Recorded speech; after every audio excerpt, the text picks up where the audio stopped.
Ассалаумағалейкум құрметті көрермендер, және де Clash.kz арнасының жазылушылары, және де Қазақстанның клашерлері.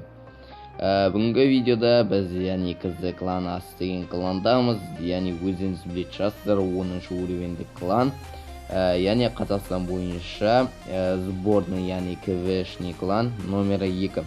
Ал бізде номері 1-де ол өзіңіз білетіндей Қазақстан Team кланы.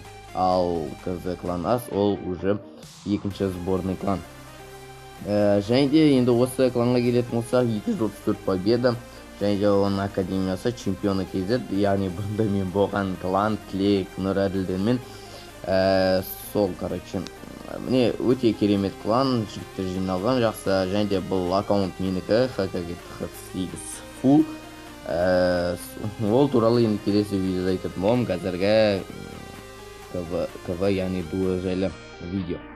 Және де көріп ход войны кететін болсақ, қызы клан ас кланы Қазақстанда 89-82 немен жеңген. Және де оның алдында Алматыны да жеңген, тағы басқа кландарды жеңген. Өте керемет клан. Және де енді біз ең қызық, енді бүкілі қарайтын, енді тактика үйренетін кезектер келетін боламыз. Және де мен қазір видео түсіретін боламын. 11 атака. Сіздер үшін 11 атака, не жалко ғой. Ал біз бастаймыз Тимурға деген атака, 4-ші тұрған Нұрдәулеттің атакасы. 10 стенадан басқа барлығы фул. Және де кішкене былай 2-ке қойып көрейік. Және де бұл жерде уже қысшар өтебі, мына жерде королева по-любому сынып тастайды, өлмейді пока что. Міне мына жерден дракончик жіберді, дракончик ярыспен өзімен істеп жүр. Және мына жерге ят жіберді, клипсканадан 3 дракончик, және де бір шар шықты. Оны енді королева спокойно жеңіп кетеді. Және де көріп королева әлі сындырып жатыр, круг бүкілін, как она есть. Және де мына жерден уже 2 не лақтырып қайтатын еді. Секретім бар ғой, короче, ұмыт қалдым Зелияның аты. Jump, яғни Jump. Мына жерде көрдіңіздер ме, мына жерде уже валкириялар кетті, уже тықын барлығын айырып алды. Король жүр, міне 40-шы уровенді. Енді 40-шы уровенді король по-любому затащит деді. Мына жерде шахтер жүр, не крепсканада шыққан ба білмеймін. Жер қазып. Мен уже мына жерде көріп бір голем қад. Защита енді големге қарап қад, оған дейін валкирия сындырып тастады бүкілін. Және де енді келесі атака келетін болса, бұл жерде Сабит деген жігітке атака, Нарбай 90 деген жігіттің. Және де 4-ке қойып, мына жерде крепсканы шығарып алады, содан крепсканы өлтіреді, сөйтіп королева мен крепсканы өлтіріп дейді. Және де мына жерде көргеніңізде молния лақтырады ПВО-ға. Негізі королеваны өлтіріп алу керек еді сонда. Сонда жынды өтетін еді негізі практикам. Мына жерде луктар жібереді, себебі нені кругты бұзып алу үшін. Және де көріп мына жерде уже валкириялар кетеді, бір гигант енді внимание привлекать етеді. Ал оған дейін валкириялар уже көріп инферноны айып жібереді. Және де міне крепсканың ганшая шықты, 5-ші уровендікпен, 5, 4 кешім сұрайым. Және де шарлар кетеді, шарлар уже сындырып атыр, уже ганшая жарылды. Сөйтіп өте керемет. Мына жерде бір валкирияны емдеу жүр, спаркиді ашып алады. Енді бұл жерде қазір хог емес. Мына жерде уақыт жетпей қад. Сондықтан 98% казарма мен сборщик эликсирі ғана қалып қояды. Әйтсе бұлай тұрған трешка. Және енді 3-ші атака Инферно деген жігіттің атакасы. Анкынаун дейді, Анкынаун деген жігітке. Және де бұл жерде міне өте керемет. Көріп тұрғаныңыздай вышибаламен атака, вышибалы көріп тұрғаныңыздай имба қазіргі уақытта. Вышибала плюс валкирия деген қазіргі кезде мықты тактика, бірақ бұл жерде валкирияны көріп тұрған жоқпыз. Көріп тұрғаныңыздай міне уже вышибала талпауға келе жатыр, міне король одан артынан еще королеваны емдеп жүрген хилкалар, еще вышибаланды емдеп жүрген целит етіп. Өте керемет көріп тұрғаныңыздай вышибал қазіргі уақытта имба. сөзім жоқ. Дәу тастармен. Клэш Роялда да қазіргі уақытта бар вышибалы, бірақ оны көбісі қолданбайды, эпик карта болғанымен. Міне осылайша опанай трешка өте керемет. Инферно деген жігіт трешка алады. Бұл жерде иә. Так, енді келесі атака келетін болса, Қайрат деген жігітке атака, Нұрбайдың атакасы. Так, бұл жерде тоже вышибаламен. Вышибала хилкамен королевамен уже көп сындырып жатыр. Вышибала қуып кетпес үшін. Міне көрсеңіздей, одан кейін гигантпен мына жерден вышибалалар кетті. Өте керемет крепс кланы шықты. Мына жерге ятлақтар. Плюс еще рейдж деппін ғой. Міне рейдж айырып жатыр рейджбен вышибалалар. Көрсеңіздей, вышибаланың артынан негізі хилка жіберсеңіздер имба тактика болады екен. Соны қарап алдым, өте керемет. Так, бұл жерден спокойный трешка, себебі уже уайымдайтын ештеңе жоқ. Бүкіл вооруженный сооружениялар уже кетті. Осылайша трешка тағы Нұрбайдың артынан 6 жылды деп походу. Так, енді келесі атака казах золотойға атакасы Тинкер. Бұл жерде өте керемет повтор, бұл жерде көрсеңіздер, қараңыздар, тықы 9. Мұндай тактиканы көрдіңіздер ме? Короче, айтқанда, Қазақстанда жоқ тактика дейді ғой. Даже СНГ бойынша Тинкер өзімен өзі аласыған ғой, короче, мұндай әскерлер. Сондықтан қараңыздар, өте керемет трешка болатын. Мына жерден, короче, королева кетеді, мына жерден сосын дракончиктер жібереді. Кругта айналып кетпес үшін королева сындырып жатады. Мына жерде өте керемет рейдж лақтыр, корольді айырып алды, крепсканы шығарып алды, крепсканы сындырып жатыр. Мына жерден крепсканда голем шықты, големнің артынан мактар, солай.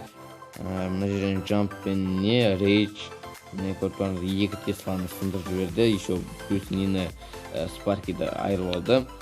Өте керемет. Қараңыздар, қараңыздар. Мына жерде көрдіңіздер ме, дракончиктер міне уже шет-шектерін жібере береді да. Мына жерден, короче, мына үстіден шыққанда голем плюс мактармен кіріп, мына жерден уже дракончиктер уже королевамен өздерінің істерін істеп тастады. Өте керемет дракончикпен тактика. Керек болса қарап алыңыздар, асықпай скриншот жасап, Тинкер деген жігітке молодец. Так, енді келесі атака Эспада деген жігітке Чико 01-дің атакасы. Так, бұл жерде Валкириямен атака, королева мына жерден щиттерді сындырып алады, одан кейін мына жерден Мухтар жібереді. Мухтар щиттерді сындырып алады, тоже артқы жақтан.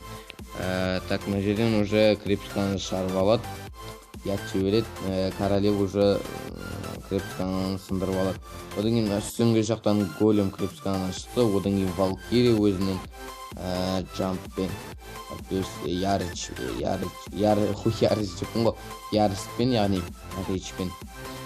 Так, бұл жерде хоктар кетеді, хоктар жай добивка ғой. Өте хоктар өте керемет, базаны сындырып алады, өте керемет. Исланды сындырып алады, одан кейін 5 таққана вооружение алады. Бірақ оны по-любому корольдің несімен, способностьмен еще қалған големмен уже сындырып алу опанай. Осылайша опанай трешка өте керемет, Чико деген жігіттің атынан.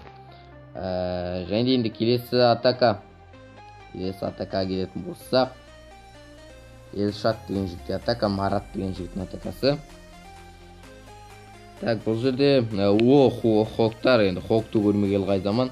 Себебі қазір Валкирия имба болғасын, уже ұмыт кетті. Міне крепсканда вышибала да өте керемет, яғни хилкамен өте керемет тактика болады. Крепскандан вышибала сұрап алсан, тұқуын барлардан любой базаны айыруға болады негіз. Мына жерде хоктар кетеді, 2-4 штуктан. Көрттаныңыздай уже бүкіл почти сындырып сооруженияларды. Мына жерде еще сурет салып кетті, көрдіңіздер ме? Короче, өте керемет атака. Сөйтіп трешка.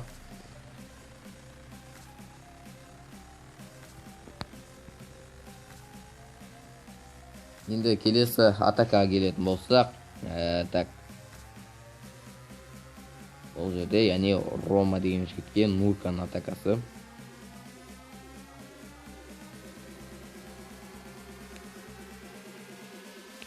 Так, бұл жерде Рома атака жасайды. Так, мына жерде Хоктар вышибалы кетеді. Үстіңгі жақтан тұрыш Крепсканың мен гиганттармен айырып алады. По-любому мына жерден не кеттім. Корольдің артынан вышибалы кетті. Крепсканың шығарып алады бір Хокпен. Енді Ятпен плюс Королевамен Крепсканың опанай сындырып алады. Одан кейін Хоктар кетеді үстіңгі жақтан. Көрдіңіздер ме, өте қалай кетіп қалған. Неден гигантский бомбадан өте керемет кетті, базар жоқ. Және де мына жерде өте керемет вышибалы өлтіріп тастады. Пушканың негізінде король өлейін деп жатыр еді, бірақ вышибалы құтқарып қалды корольді. Так, бұл жерде бітті, уже вооруженный сооружениялар өлді. Спокойно трешка. Нурка деген атынан. Так, енді 12 Сәке деген жеке атака. Так, атака жасалған 01-10-1995 Чига деген жігіттің атакасы. Бұл жерде Валкирия не кетеді, Королева артынан Хилкамен. Өте керемет. Так, король кетеді мына жерден 23-ші уровенді. Және Валкирия көріп Валкирия қазіргі уақыт немба ғой. Мына жерден жамп лақтырады, жамптың плюс еще ярыспен психовой детіп көзетті, спокойно уже сындырып жібереді. Жерде Королева спокойно разрушан сындырып жатыр, оны өлтіруге екі Тесла жабылып жатыр. Бірақ по-любому Королеваның способності бар, бірақ Королева способностін істейме. Әлі істеген жоқ, сонда да еумай тірі қалды. Мына жерден уже по-любому айналып, король мен Валкириялар спокойно жинуады. Мына жерде екі Валкирия әлі тірі. Мына жерден пұлбоны сындырады. Енді по-любому Хилка плюс Королева өлмейді да, екі вооруженный сооружениеға по-любому. Мына жерде еще бір Валкирия хилит етіп тұр, екі Валкирия хилит етіп тұр. Көрдіңіздер ме, екі Валкирия решать етіп жүрді бүкіл системаны. Ал Королева забор сындырғанша дейін бүкіл уақыт өтіп кететін. Енді осы бүкіл атаканы аяқтайтын тағы да бір атаканы көрсетіп жіберейін. Ол яғни өзіңіз біле шығарсыздар, осы кланның бұрында қазақ армиядан келе жатқан өте нәзік жанды қыз. Ол Шырынның атакасы өте керемет трешкасымен аяқтайды. Өте керемет атака, 48 фул болды. Бұл жерде енді Максимусқа атака жасайды. Шырын деген қыз. Мына жерден Валкирия деп вышибаламен, одан кейін Хоктар кетеді үстіңгі жақтан.